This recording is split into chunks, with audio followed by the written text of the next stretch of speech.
Gentlemen, my friends, welcome in. My name's Evan. I'm your spy guide here today on the Harambe Wildlife Reserve. A couple safety reminders before we get out there. Please stay seated for me today throughout the entire duration of our journey. Keep your hands, arms, feet, and legs inside of the truck at all times as well. That is just for your safety. It does get pretty bumpy out there. Now we're entering straight into the reserve here, and we're going to begin in the Little Aturi Forest. The forest is very dense with foliage, so keep your eyes peeled, look at bushes, look in trees, look at watering holes. See if you can find anyone that might be hiding. Oh, look at that bongo on your left-hand side. That beautiful copper animal, white striped, very large horns. Locals call that animal the ghost of the forest because of how easily it can hide. Also, look up there on your left, you'll see two birds, saddle-billed storks, black and white colored birds that are hiding pretty well, actually. You can see them way back there in the corner. Now, I swear I see no copy. Yeah, look on your right-hand side, way up there, that brown animal, white stripes at the bottom of its legs, way back there in the corner, that is an okapi. A lot of people think okapis are related to the zebras because of their stripes, but they're actually the closest living relative of the giraffe. We know that because of their skull structure. Now we'll continue to move through the forest, see if we can find anyone else that might be hiding here. Like I said, a lot of these animals do like to hide using their camouflage to enable themselves to disappear within the forest. Look on your left, up on the hill there, way in the corner, you can see a black rhino. Way up there in the corner, very hard to see. The black rhino is the largest forest-dwelling animal. That rhino can weigh up to around 3,000 pounds, but that's actually still the smaller of the two different species that live here on the reserve. Unfortunately, though, that black rhino is a lot rarer, though. Just a few years ago, there was less than 5,000 of them in the entire world. But luckily, thanks to conservation efforts, their numbers are steadily on the rise. It's amazing. If we can find some more, I'll talk about them some more. Rhinos are one of my favorite animals, but look at the bushes here. You'll see some greater kudu. These tannish grayish color antelopes that are hiding very well right now. White stripes, no horns, because they're females. Only male greater kudus have horns. That's why we know those are females. Alright, let's take one last look as we move through this section of the forest. Keep my eyes peeled, see if we can find anyone out here. I don't think I see anyone else. Yeah, I don't see anyone else. So we're going to continue to move on here. We are wrapping up here in the forest. We're going to take the next right. That should take us down to the Safi River. That is the largest river here on the reserve. It runs and winds its way through the entirety of it. So today, we're going to be looking for any animals that might be located above or maybe even below the surface of the water. So let's see if we can find here down in the Safi River Valley. I see some birds down there on the island. Those are pink-backed pelicans, those gray birds getting their name for the pink skin on their backs, not their feathers. As you can see, those feathers are rather gray and dull. However, their feathers will make up a pretty large wingspan. In fact, they're one of the largest flighted birds. They have a wingspan of close to 9 feet wide. That's really wide. It's about the size of the benches you're sitting on. Very, very large wings. Now we're going to continue to move through the river here. I'm looking for things like maybe ripples, bubbles, disturbances in the water, or maybe even shadows could indicate that there might be an animal underneath it. So let's see if we can find here. I don't see anyone quite at the moment.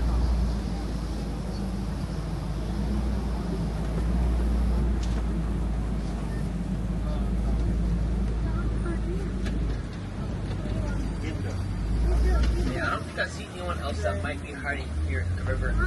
Keep my eyes peeled. Looking down by this waterfall section of the river, I still don't see anyone over on there, but just double checking. Now, if you look beyond the waterfalls down there on your left, you might see the Nile crocodile. Look over there on your left, that's the Nile crocodile, one of the deadliest animals in the entire world. Nile crocodiles are opportunistic and generally ever in the jungle. Now, most times that's fish. However, they're going to try and get one full meal per week. You might ask, what's a full meal for a Nile crocodile? Well, it's up to half of their body weight. That's 250 pounds worth of food in one singular sitting. Very aggressive, very dangerous, very territorial animals, I might add.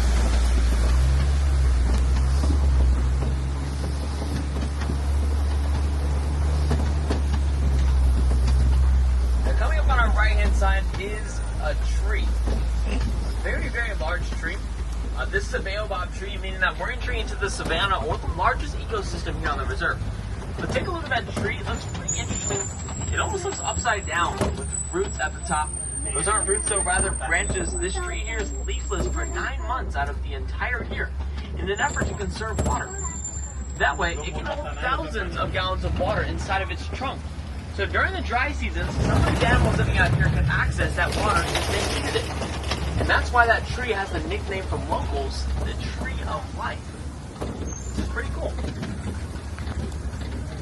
Alrighty, now we're headed down into the grasslands of the savanna, the largest ecosystem here on the reserve, home to lots of migrating animals. And I already see a bunch of animals coming up on our right-hand side. First up, we'll see the Ankole cattle, which are these brown animals with those large horns. Check out those horns. They're up to 6 feet long, tip to tip. They are mostly hollow on the inside, though, having a honeycomb-like structure, which allows for blood to pass through them. Oh, also, just beyond those cattle, look at that Maasai giraffe that's hiding in the trees there. That is the tallest land mammal in the entire world, growing up to around 18 feet tall. Some can even get up to 20. There's actually a bunch of giraffe over there. We should be able to swing around this west side of the savanna, maybe see if we can get a closer view of them, and see if we can find anyone over in this corner.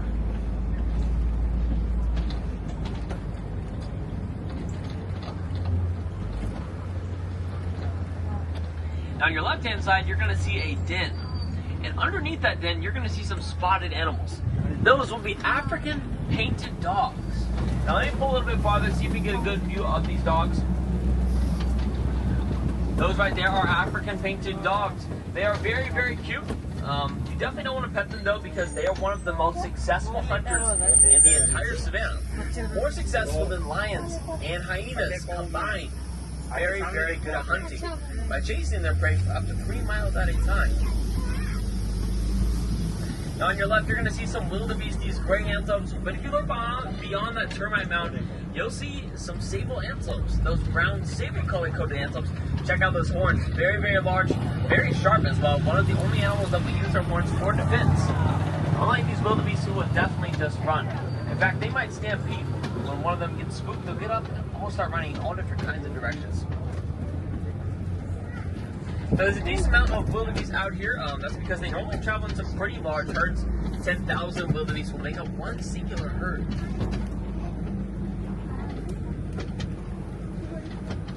Now let's see if we can maybe get a better view of these giraffes. Looks like there's quite a bit of them out here.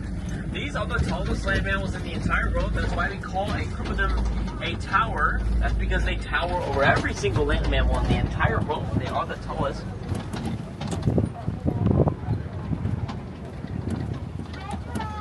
Check out their beautiful coats. No two giraffe is the same. Every single one of them is unique. Kind of like our own fingerprints. We'll let this giraffe just come a little bit farther towards us here.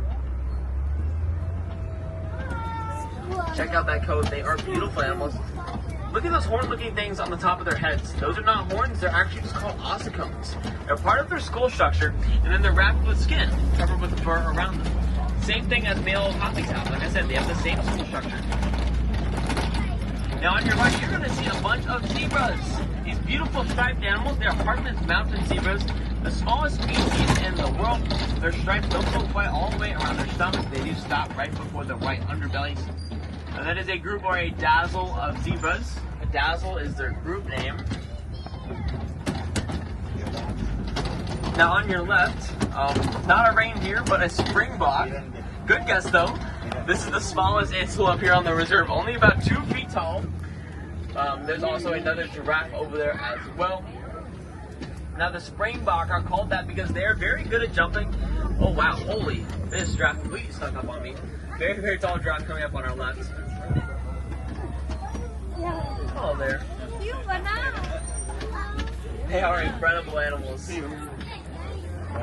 That is a tower or a group of giraffe. A tower is their group name.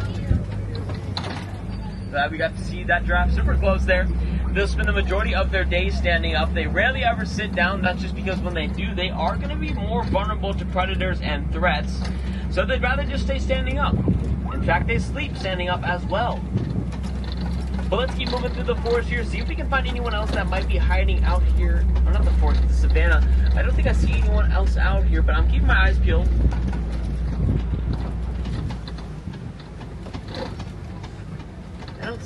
over on that right-hand side besides another wildebeest that's way up there.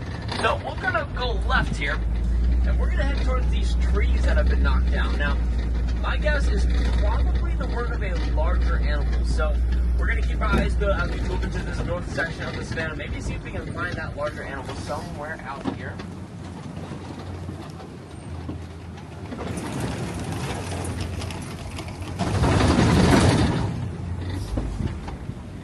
I don't see anyone immediately, so we're gonna go head by this watering hole here. Water is a good sign. All animals need water. Some need more than others. Keep my eyes peeled. I don't think I see anyone out here, so we will continue to move on. Our road does go up towards that right-hand side, so we're going to take a shortcut here. Although, actually, I think they shut the road down here, so we're probably going to have to go the long way. I wonder why they shut it down. I don't see anyone over there, so we will continue to move on. Now, it's becoming increasingly harder to find some of these animals out in the wild. Now, that's due to a variety of things like poaching, but another really big thing that affects almost all these animals is habitat loss. Habitat loss is no joke, and it affects almost every single animal living out here today. Now, you might have heard the words habitat loss before, but let me explain it to you in a really simple way. I imagine that most of you live in things like apartments or maybe houses, but imagine one day you come back to your home and it is 90% smaller. That is habitat loss. These animals' homes are being completely uprooted, especially in ways of like deforestation. So some really easy ways that you can help these animals out is things like recycling. Recycle everything that you can, especially your electronics. That way you can help some of these animals that are affected by mining. Now we're headed down towards some clay pits here, and actually, if you take a look out to your right, you can see some tusk marks in the clay there, and some footprints on our left. My guess, elephants.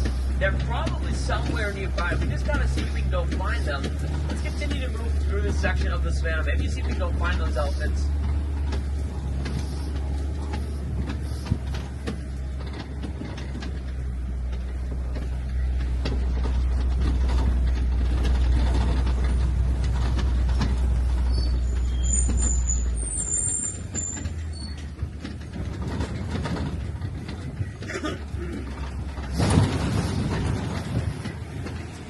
I don't see anyone at the moment, so continue to move on. We're passing by these large baobab trees, and actually, if you look at the one that's a little bit farther from us, you can see some holes in it. Most likely the elephants have been in the area and they've probably been poking their tusks in the tree.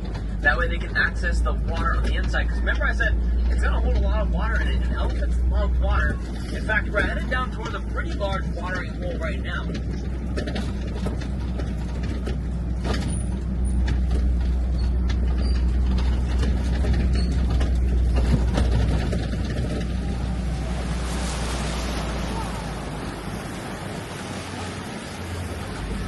Now, not elephants, but flamingos. Coming up on our left-hand side, you will see the greater flamingo, which is the largest species of flamingo in the world.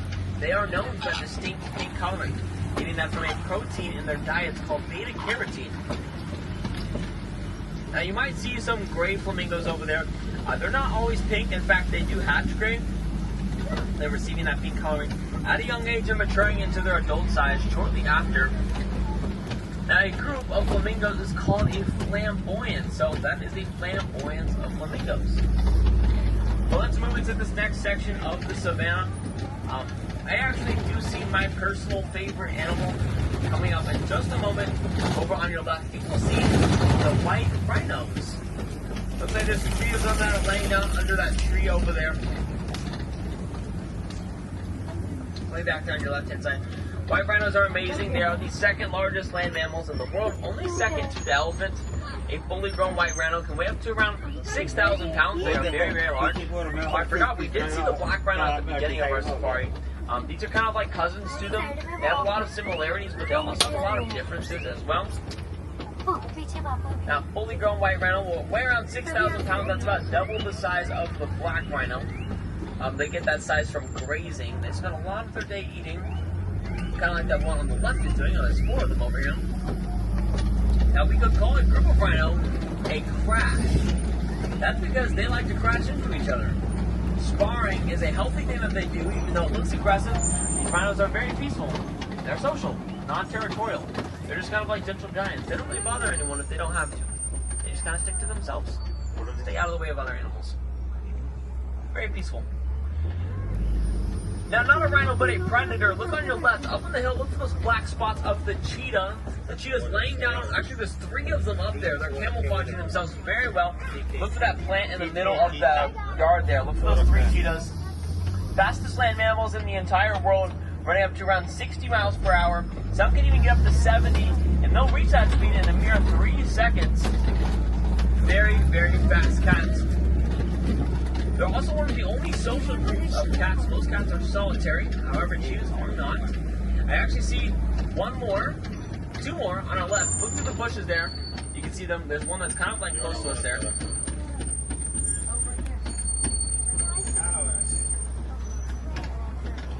One of my favorite things about cheetahs is that they're not considered to be big cats. That's because they don't roar. Instead, they'll just purr, meow, or chirp, kind of like house cats.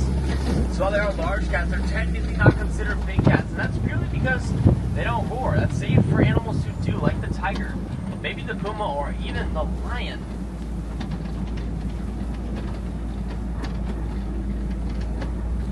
Now I'm keeping my eyes good over on this left-hand side because there's a bunch of rocks. Kopi rocks, very important for a lot of these animals out here.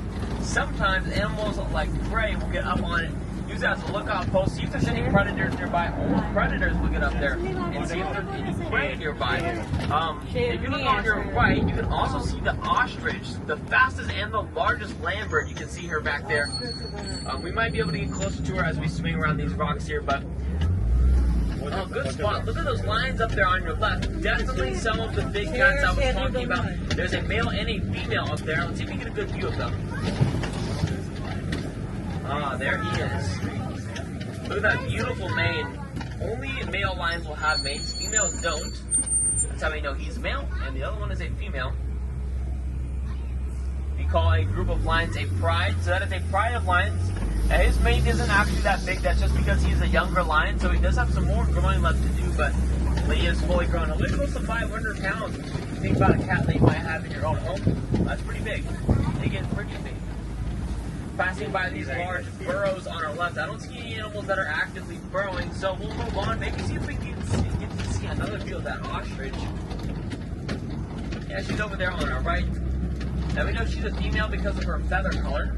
Ostriches have gray, or females have gray, males have black. Ostriches have a lot of really interesting records. Like I said, fastest and largest land bird.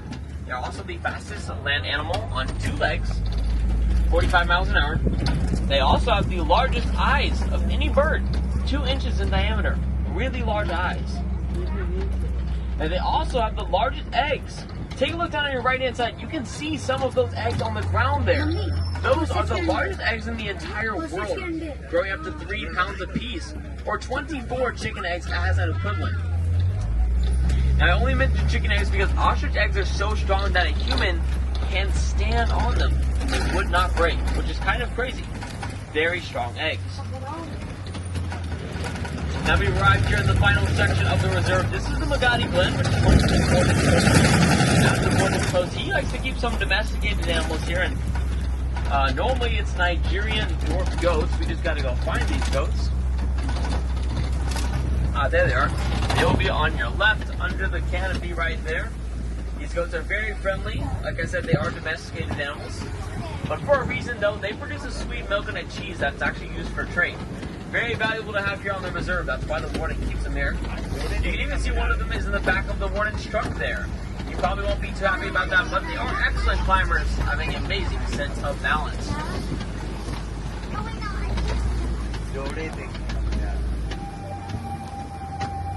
I do recognize these gates. We're headed back towards the villages of Harambe, so unfortunately, our safari is coming to a close.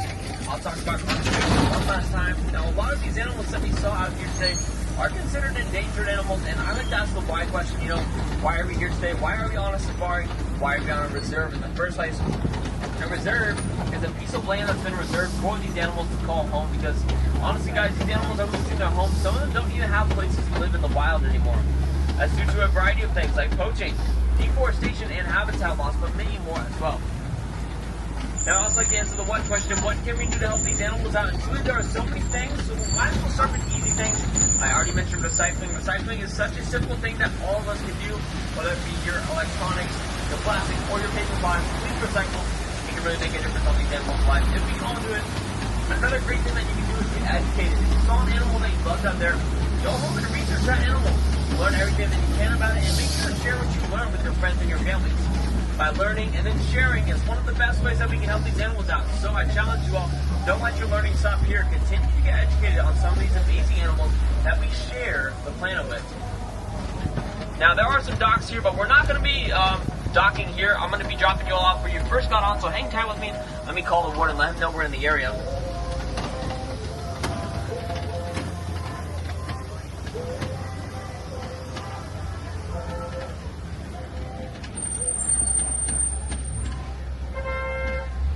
Now, if you do want to see some more animals here today, you have some amazing opportunities. The number one thing that I would recommend for you to do is to check out Gorilla Falls, which is a self-guided walking tour. It's actually right out of the exit. You're basically going to be on the trail once you get off of the truck. And there's a lot of really cool animals that you can see down there. I don't want to spoil all of them for you, but there's things like a bird aviary with some beautiful and rare birds in there. There's an underwater hippo viewing area where you can see some hippos super close and in their natural environment. And then, of course, the western lowland gorilla, which are one of my favorite animals here in Africa. They are beautiful animals, and there's a bunch of researchers who are studying those animals now. Look out there, join those researchers, learn more about some of these amazing animals. Now, Gorilla Falls, I believe, will close at 6:30 p.m. today, so you have more than enough time to do it, but I do recommend doing it sooner rather than later, just because later in the day that it does get, the harder it is to find some of these animals out there. So, like I said, you're literally going to be on this trail, basically when you get off the safari, so now is the best time to do it. Now, for my wilderness explorers who are aboard today, you've been on the Simba 1, that's SIMBA 1, the one and only. You'll get your badge out of the exit. Look for the person with the orange badge, they should help you with that badge.